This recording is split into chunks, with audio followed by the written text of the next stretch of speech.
নমস্কাৰ আপোনালোক সকলোকে পুনৰবাৰ স্বাগতম নস্মাই মজিদ বন্ধুসকল পলকতে চামক আজি 9টা গুৰুত্বপূৰ্ণ খবৰ। প্ৰথমটো খবৰ, ট্ৰেডিঙৰ নামত প্ৰবঞ্চনা কৰি কোনেও হাৰি যাব নোৱাৰিব। প্ৰবঞ্চনা কৰা সকলো লোককে গ্ৰেপ্তাৰ কৰা হ'ব। ট্ৰেডিঙৰ নামত প্ৰবঞ্চনা কৰা সকলক কঠোৰ সকিয়নি মুখ্যমন্ত্ৰী হিমন্ত বিশ্ব শৰ্মা। ট্ৰেডিঙৰ নামত প্ৰবঞ্চনা কৰি কোনেও হাৰি যাব নোৱাৰিব। প্ৰবঞ্চনা কৰা সকলোকে গ্ৰেপ্তাৰ কৰা হ'ব। ট্ৰেডিঙৰ নামত প্ৰবঞ্চনা কৰা সকলক সকিয়নি মুখ্যমন্ত্ৰী হিমন্ত বিশ্ব শৰ্মাৰ। ৰিজাৰ্ভ বেংকৰ অনুমতি নোলোৱাকৈ ট্ৰেডিং কৰা সকলো লোককে গ্ৰেপ্তাৰ কৰা হ'ব। ৰিজাৰ্ভ বেংকৰ অনুমতি অবিহনে কোনেও দেশত বিত্তীয় লেনদেন কৰিব নোৱাৰিব। আৰু ইতিমধ্যে অসম আৰক্ষীয়ে একশ্যন আৰম্ভ কৰিছে প্ৰবঞ্চকৰ বিৰুদ্ধে। চাই বুজি বিনিয়োগ কৰিবলৈ বিনিয়োগকাৰীসকলক আহ্বান মুখ্যমন্ত্ৰী হিমন্ত বিশ্ব শৰ্মাৰ। পৰৱৰ্তী খবৰ, ধৰক ধৰক প্ৰধানমন্ত্ৰী মোদীৰ চকী, NDAত পুনৰ জোকাৰণি। পুনৰ পাভুলুটি মাৰিব নেকি নীতিশ কুমাৰে? নীতিশ কুমাৰে এৰিব নেকি বিজেপিৰ সংঘ? শেহতীয়াকৈ উত্থাপন হৈছে এই প্ৰশ্ন। পুনৰ পাভুলুটি মাৰিব নেকি নীতিশ কুমাৰে? নীতিশ কুমাৰে এৰিব নেকি বিজেপিৰ সংঘ? নীতিশ কুমাৰক লৈ পুনৰ শংকাত NDA। 8 মাহৰ পিছত নীতিশ কুমাৰ আৰু তেজস্বী যাদৱৰ মাজত গুৰুত্বপূৰ্ণ বৈঠক অনুষ্ঠিত হৈছে। আৰু 30 মিনিট সময় বৈঠকত মিলিত হ'ল নীতিশ কুমাৰ আৰু তেজস্বী যাদৱ। বিহাৰৰ নতুন তথ্য আয়ুক্তক লৈ বৈঠকত মিলিত হয় এই দুয়োগৰাকী নেতা।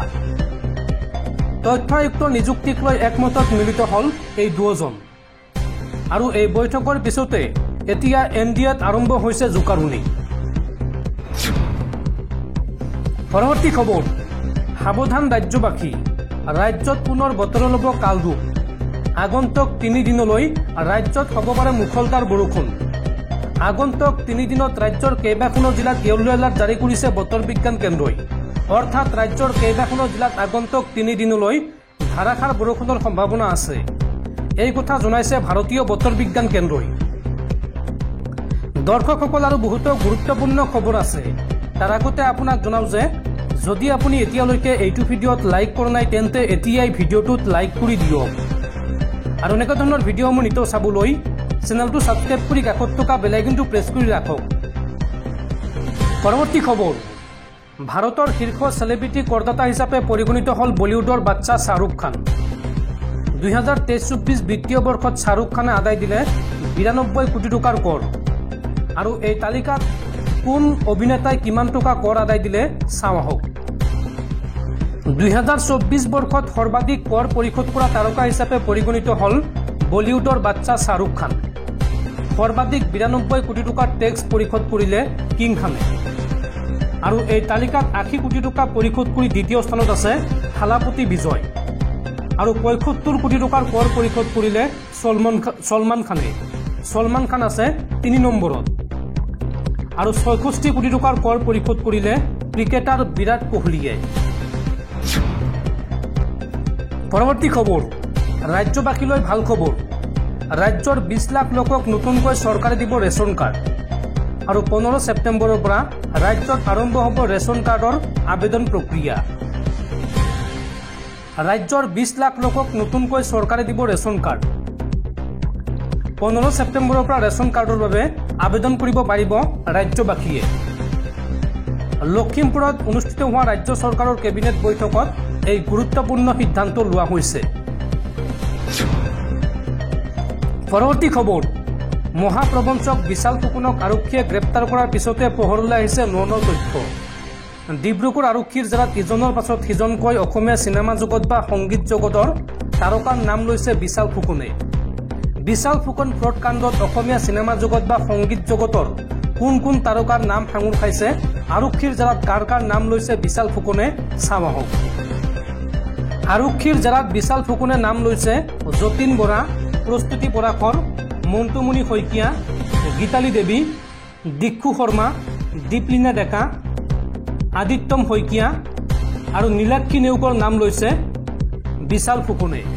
আৰু এইকেইজন তাৰকাৰ নাম সাঙুৰ খাইছে বিশাল ফুকনৰ ফ্ৰড কাণ্ডত। পৰৱৰ্তী খবৰ ছিকিমৰ পাক ইয়ঙত ভয়ংকৰ পথ দুৰ্ঘটনা দখাৱৈত বাহন পৰি মৃত্যু হৈছে 4গৰাকী সেনা জোৱানৰ আৰু এই ঘটনাত নিহত হোৱা জোৱান কেইজন হৈছে ক্ৰমে মধ্যপ্ৰদেশৰ চালক প্ৰদীপ পেটেল মণিপুৰৰ কাৰিকৰ ডব্লিউ পিটাৰ হাৰিয়ানাৰ নায়ক গুৰছেপ সিং আৰু তামিলনাডুৰ সুবেদাৰ কে থাংগাপাণ্ডি পৰৱৰ্তী খবৰ বৰপেটাৰ 28জনকৈ লোকক বিদেশী ঘোষণা কৰাক লৈ এইবাৰ গৰজি উঠিছে সৌদ অসম সংখ্যালঘু সংগ্ৰাম পৰিষদ সৌদ অসম সংখ্যালঘু সংগ্ৰাম পৰিষদৰ মন্তব্য যদি আমাক লৈ ইমানে অসুবিধা হৈছে তেন্তে লাইন পতাই গুলি কৰি মাৰি পেলাওক অসম চৰকাৰক এই হুংকাৰ সৌদ অসম সংখ্যালঘু সংগ্ৰাম পৰিষদৰ বৰপেটাৰ 28জনকৈ লোকক অবৈধ নাগৰিক সজাই ডিটেনশ্যন কেম্পলৈ প্ৰেৰণ কৰা হৈছে ডিটেনশ্যন কেম্পলৈ প্ৰেৰণ কৰাক লৈ এইবাৰ গৰজি উঠিল সৌদ অসম সংখ্যালঘু সংগ্ৰাম পৰিষদ সৌদ অসম সংখ্যালঘু সংগ্ৰাম পৰিষদৰ মন্তব্য আমাৰ মানুহখিনি আত্মসন্মানেৰে জীয়াই থকাত যদি ইমানে অসুবিধা হৈছে তেন্তে লাইন পতাই গুলি কৰি মাৰি পেলাওক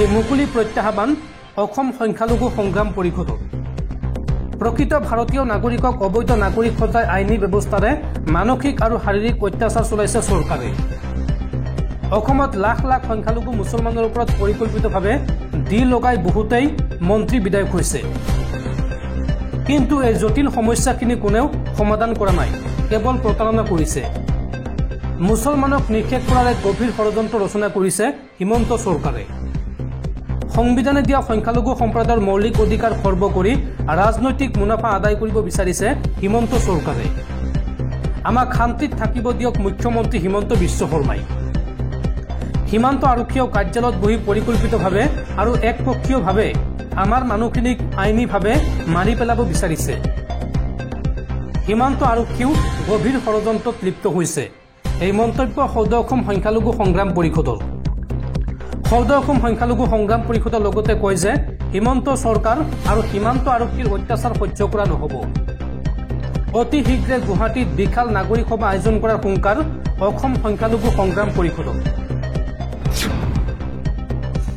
পৰৱৰ্তী খবৰ অসম চৰকাৰৰ কেবিনেট মন্ত্ৰী অশোক সিংহালৰ বিভাগত নিবিদাৰ নামত ব্যাপক দুৰ্নীতি বক্ৰপথৰে ঠিকা লাভ 2 কোম্পানীৰ পোহৰলৈ আহিছে অসমৰ কেবিনেট মন্ত্ৰী অশোক সিংহালৰ বিভাগত সংঘটিত হোৱা ব্যাপক দুৰ্নীতিৰ তথ্য সিংহলৰ অধীনত থকা গৃহ নিৰ্মাণ আৰু নগৰ পৰিক্ৰমা বিভাগত নিবিদাৰ নামত সংঘটিত হোৱা দুৰ্নীতিৰ তথ্য ফাদিল হৈছে সিংহলৰ তত্ত্বাৱধানত থকা গৃহ নিৰ্মাণ আৰু নগৰ পৰিক্ৰমা বিভাগৰ পৌৰ প্ৰশাসন সঞ্চালকালয়ে 65 কোটি টকাতকৈও অধিক মূল্যৰ নিবিদা বিতৰণৰ ক্ষেত্ৰত অনিয়ম সংঘটিত কৰাৰ অভিযোগ উত্থাপন হৈছে পৌৰ প্ৰশাসন সঞ্চালকালয়ে অসমৰ 39টা পৌৰ নিগমৰ লিগেসি ওয়েষ্ট ৰেমিডিয়েশ্যন সাৰ্ভিসেছ বা আৱৰ্জনা ব্যৱস্থাপনা নিবিদা জাননী জাৰি কৰিছিল অসংখ্য আবেদন লাভ কৰাৰ পাছতো অশোক সিংহলৰ অধীনত বিভাগটোৱে উপযুক্ত বিকল্পক উপেক্ষা কৰি কমিছনৰ ভিত্তিত চুক্তিসমূহ অৰ্পণ কৰাৰ অভিযোগ উত্থাপন হৈছে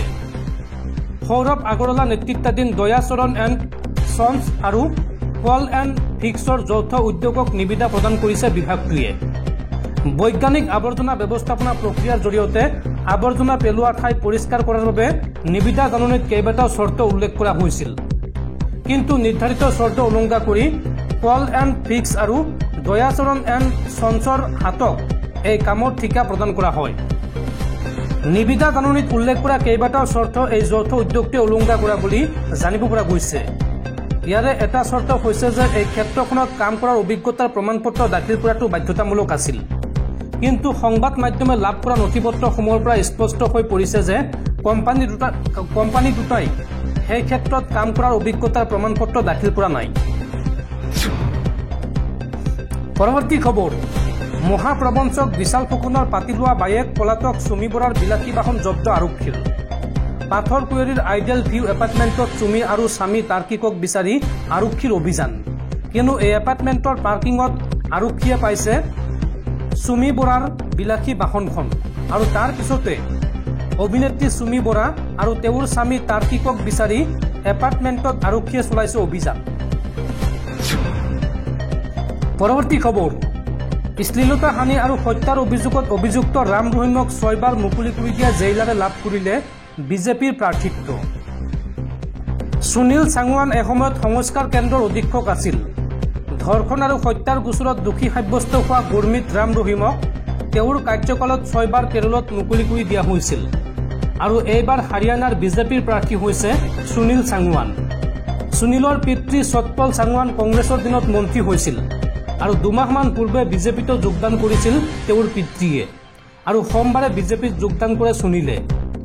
হাৰিয়ানা বিধানসভাৰ 90খন আসনত ভোটদান অনুষ্ঠিত হ'ব আৰু 5 অক্টোবৰত একক পৰ্যায়ত ভোটগ্ৰহণ অনুষ্ঠিত হ'ব। জানিব পৰা মতে প্ৰকাশ হ'বলগীয়া 67গৰাকী প্ৰাৰ্থীৰ তালিকাত সুনীল সাংৱানৰ নাম থাকিব। তেওঁ চৰখিত দাদ্ৰিৰ আসনৰ পৰা বিজেপিৰ টিকটত প্ৰতিদ্বন্দ্বিতা কৰিব পাৰে। সূত্ৰ অনুসৰি হাৰিয়ানাৰ বিজেপি চৰকাৰে সুনীলৰ পদত্যাগ পত্ৰ গ্ৰহণ কৰাৰ পাছত সকলো কৰ্তব্যৰ পৰা মুক্ত কৰাৰ প্ৰক্ৰিয়া সম্পূৰ্ণ কৰিছে। বিজেপিৰ নীতি আৰু নৰেন্দ্ৰ মোদীৰ কাম কাজৰ পৰা অনুপ্ৰাণিত হৈ সুনীলে গেৰুৱা শিবিৰত যোগদান কৰাৰ সিদ্ধান্ত লয়। আনহাতে যোৱা মাহতো ৰাম ৰহিমক 21 দিনৰ বাবে পেৰেলত মুকলি কৰি দিয়া হৈছিল আৰু যিটো আছিল তেওঁৰ দশমটো পেৰেলত মুক্তি।